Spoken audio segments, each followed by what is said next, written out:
এমন কখনো হয়নি দুজনে ব্রেক পাইতে হয়নি আমার ভালো কেস ভালো স্পাইকের জন্য। না কেউ যখন যাকেই বলছি না কেন তারা হেল্প করছে, সেটা শরীফুল হেল্প করতে ওই সময়।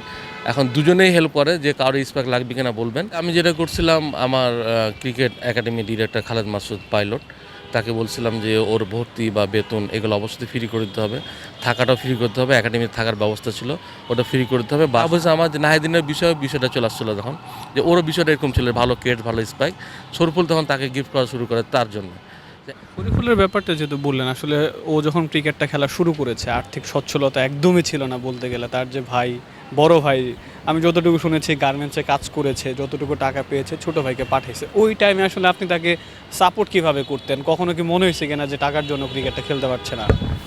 না, হ্যাঁ, সাপোর্টটা বলতে আমি যেটা করছিলাম আমার cricket academy director Khaled Masud pilot, তাকে বলছিলাম যে ওর ভর্তি বা বেতন এগুলো অবশ্যই ফ্রি করে দিতে হবে, থাকাটাও ফ্রি করতে হবে, একাডেমিতে থাকার ব্যবস্থা ছিল ওটা ফ্রি করে দিতে হবে। বাসায় ওদের বলছিলাম যে যেভাবে খাওয়ার অ্যারেঞ্জটা করে দিন, আমরা পারলে চেষ্টা করব, কিন্তু কথা দিতে পারবো না। ওই জিনিসটা ওরা যেভাবে চেষ্টা করছিল খাবারের বিষয়টা। আর এর পাশাপাশি যে আমাদের সিনিয়র প্লেয়ার ছিল, ন্যাশনাল লিগ খেলতো, ন্যাশনাল ছিল, তাদেরকে রিকোয়েস্ট করতাম যে তার পায়ের সাইজ এত, তোদের পায়ের সাথে মিলে, তো প্লিজ যদি স্পাইক বা কেটসগুলো যদি তোরা দিস, ওরা যে স্পাইক বা কেটস ইউজ করে তার সাথে যায় না, কারণ স্পাইক কেটস যদি ভালো না থাকে একটা প্লেয়ার কিন্তু সুস্থতার সাথে ভালো খেলতে পারে না। তারা অনেক হেল্প করছে আমাকে ওই জিনিসটা।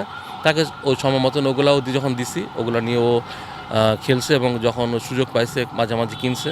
সেটাও আমাদের সাকলেন সজীব ছিল, যে ইন্ডিয়া থেকে একটা স্পাইক এনে দিয়েছিল, ওই স্পাইকটা অর্ধেক দাম নিয়েছিল, যে না ঠিক আছে অর্ধেক দাম তার জন্য গিফট। ওভাবে নতুন স্পাইক কেনার পর আস্তে আস্তে যখন 19 খেলে ও নিজে তো কেনার তখন স্বাবলম্বন হয়ে গেছিলো। তো এটার পরেও যেটা লাভ হয়েছে আমার, যে নাহিদিনের বিষয়টা চলে আসছিলো তখন, যে ওরও বিষয়টা এরকম ছিল, ভালো কেট ভালো স্পাইক। শরীফুল তখন তাকে গিফট করা শুরু করে তার জন্য। যে এমন কখনো হয়নি দুজনে ব্রেক পাইতে হয়নি আমার ভালো কেট ভালো স্পাইকের জন্য। না কেউ যখন যাকেই বলছি না কেন তারা হেল্প করছে, সেটা শরীফুল হেল্প করতে ওই সময়। এখন দুজনেই হেল্প করে যে কারো স্পাইক লাগবে কিনা বলবেন। আমি তখন দেখি তার লাগবে না, কারণ তাদের পায়ের সাইজটা এমন সহজে কিন্তু লাগে না, কারণ অনেক বড় পা। তারপরে যখন কেউ বলে যে আমার বড় পা আমার লাগবে, আমি আগে বোলারটা দেখি সে ক্যাপেবল কিনা, তখন চেষ্টা করি তাকে দেওয়ার, বা না হলে চেষ্টা করি, কিন্তু ক্যাপেবল যারা তাদেরকে আমরা চেষ্টা করি। মাঝে মাঝে বলি ঠিক আছে স্পাইকটা রেখে দে, এটা বিক্রি করে দিস, যে তোর পায়ের সাইজ যেটা সেটা তুই কিনে নিস। এইভাবেই তাদেরকে গড়ে উঠেছে।